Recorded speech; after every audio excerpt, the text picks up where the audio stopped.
In the history of organized crime, no betrayal cut deeper than the one that came from within. For decades, the Italian-American Mafia seemed untouchable, protected by an ancient code of silence called omertà.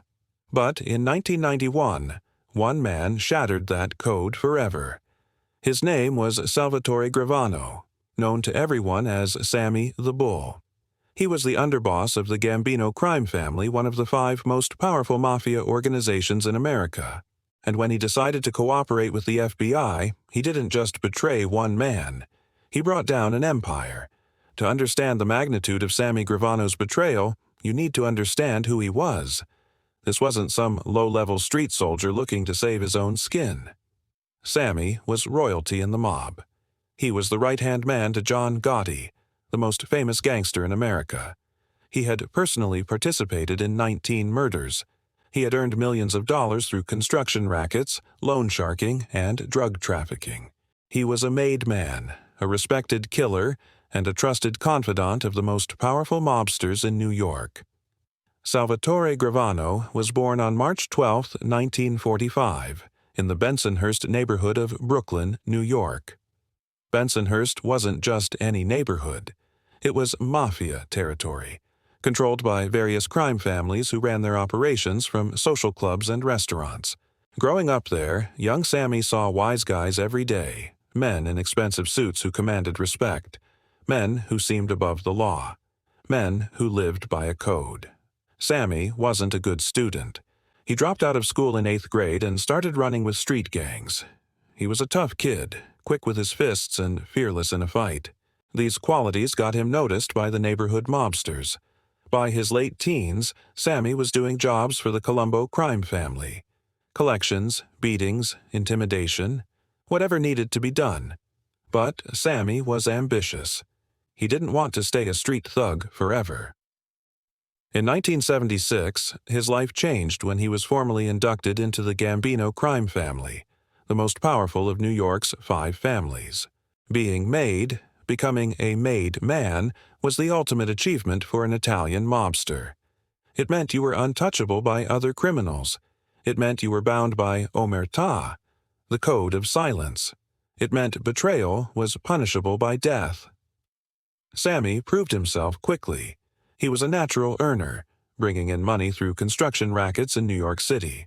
He understood business. He knew how to bid rigging works, how to control unions, how to extract money from contractors who wanted to work in Manhattan. The money poured in, and Sammy moved up the ranks. But what really set Sammy apart was his willingness to kill. In the mafia, you can be a great earner, but if you're not willing to get your hands dirty, you'll never reach the top.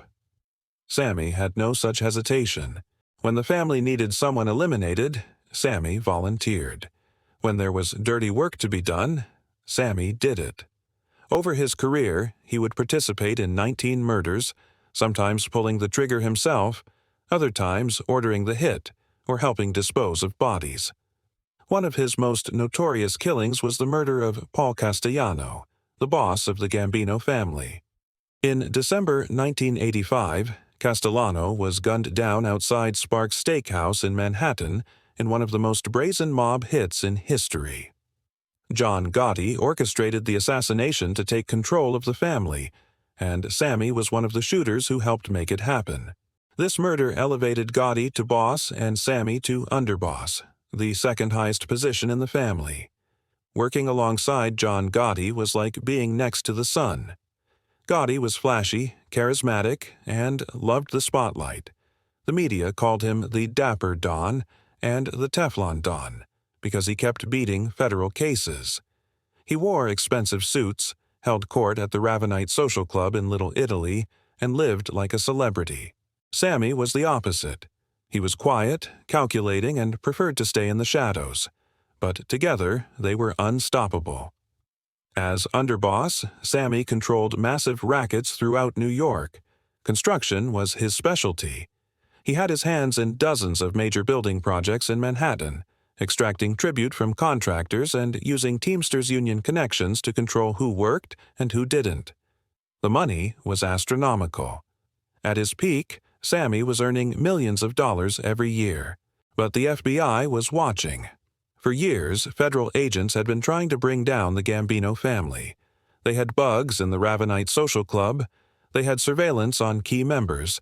They had informants feeding them information. And slowly they were building a case, not just against street soldiers but against the top leadership. John Gotti and Sammy Gravano were the primary targets. In December 1990, the hammer dropped. John Gotti, Sammy Gravano, and Frank Locascio were arrested on charges of racketeering, conspiracy to commit murder, loan sharking, illegal gambling, obstruction of justice, and tax evasion. The evidence was overwhelming. The FBI had recordings of Gotti discussing murders, including conversations that directly implicated Sammy. This time, there would be no acquittal. The Teflon Don's luck had run out. Sammy sat in jail awaiting trial, and a terrible realization began to dawn on him. On those FBI tapes, John Gotti wasn't just discussing crimes. He was bad-mouthing Sammy. He was criticizing him behind his back. He was setting him up to take the fall for murders that Gotti had ordered. The man Sammy had killed for, the man he had helped become boss, was betraying him. The FBI agents working the case saw an opportunity. They approached Sammy with an offer. Cooperate, testify against John Gotti, and we'll reduce your sentence. You'll go into witness protection, you'll get a new life. Or stay loyal, go to trial, and spend the rest of your life in prison for murders Gotti ordered. For weeks, Sammy wrestled with the decision. Everything he had been taught since childhood told him that cooperating with the government was the ultimate sin. Rats were the lowest form of life. Breaking omertà meant not just your death, but the death of your entire family. But Sammy felt betrayed. Gotti had violated the code first by putting Sammy in danger with his reckless behavior and loose lips on those tapes. In November 1991, Sammy Gravano made his decision. He would cooperate. The announcement sent shockwaves through the criminal underworld. The underboss of the Gambino family, a made man who had killed 19 people, was turning government witness. It was unthinkable. It was unprecedented at that level, and it would change everything. The trial of John Gotti began in early 1992, and Sammy Gravano was the star witness.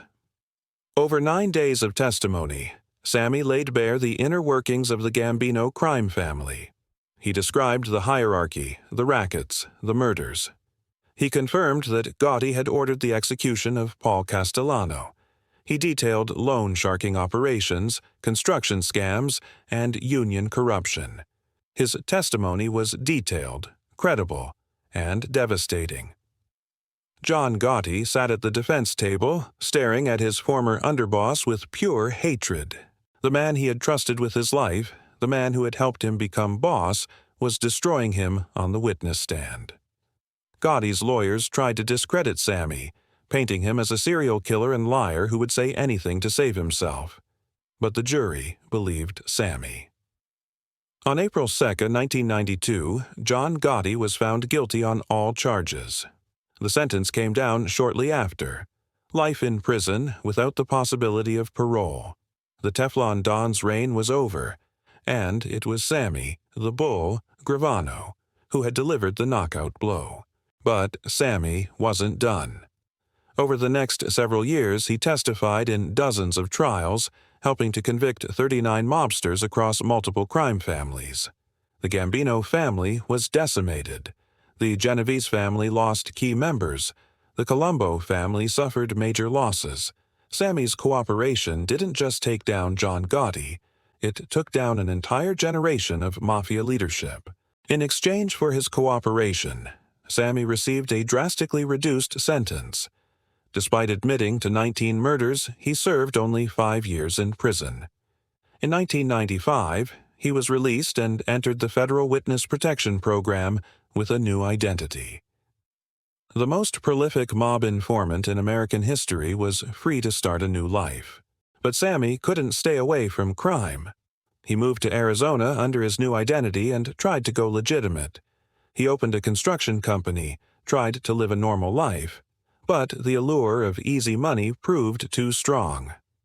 By the late 1990s, Sammy had gotten involved in a massive ecstasy drug ring. He wasn't just using his construction business as a front. He was actively trafficking thousands of ecstasy pills with his son Gerard and his wife Deborah. In 2000, federal agents arrested Sammy Gravano again. The man who had brought down John Gotti, who had helped destroy the Mafia, was back in custody, this time for drug trafficking. The irony was brutal. He had cooperated against the mob for murders and racketeering, only to end up arrested for dealing drugs. The judge was furious. Sammy had violated his agreement, betrayed the government's trust, and returned to crime. In 2002, Sammy pleaded guilty to drug trafficking charges and was sentenced to 20 years in federal prison. His son, Gerard, received 9 years. His wife received probation. The family that had started over in Arizona was torn apart. Sammy served 17 years before being released in 2017. He was 72 years old, a shadow of the feared underboss who had once ruled New York. But even in his 70s, Sammy couldn't stay out of the spotlight. He started a podcast called Our Thing, where he discusses his life in the mob. He gives interviews, he's written books.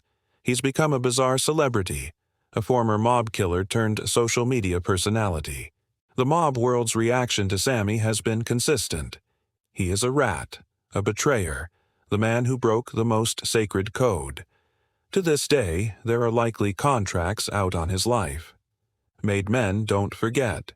The Mafia doesn't forgive. Sammy lives knowing that if the wrong person recognizes him, his life could end in an instant. But Sammy defends his decision.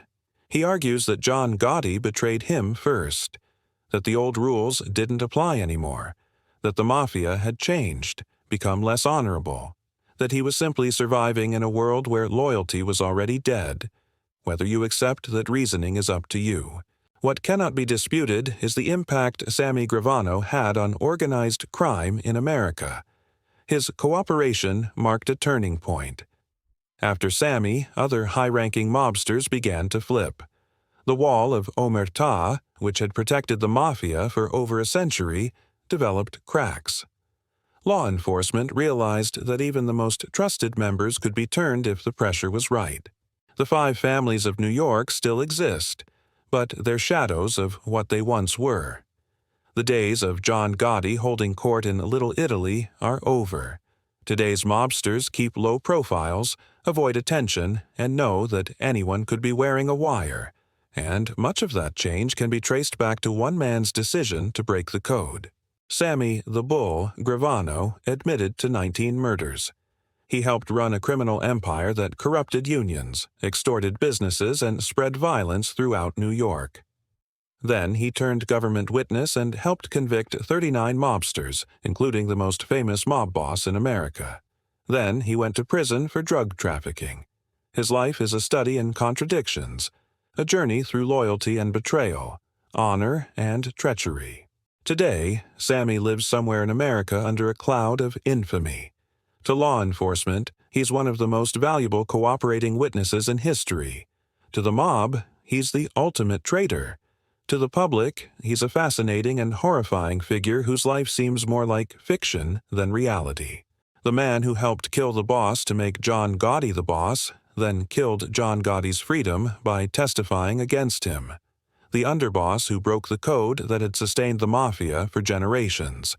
The killer who walked free after admitting to 19 murders, only to go back to prison for selling drugs. Sammy the Bull. Gravano's story is the story of the American Mafia's rise and fall, and his betrayal remains the most significant in the history of organized crime. The Bull broke omertà, and the Mafia has never been the same.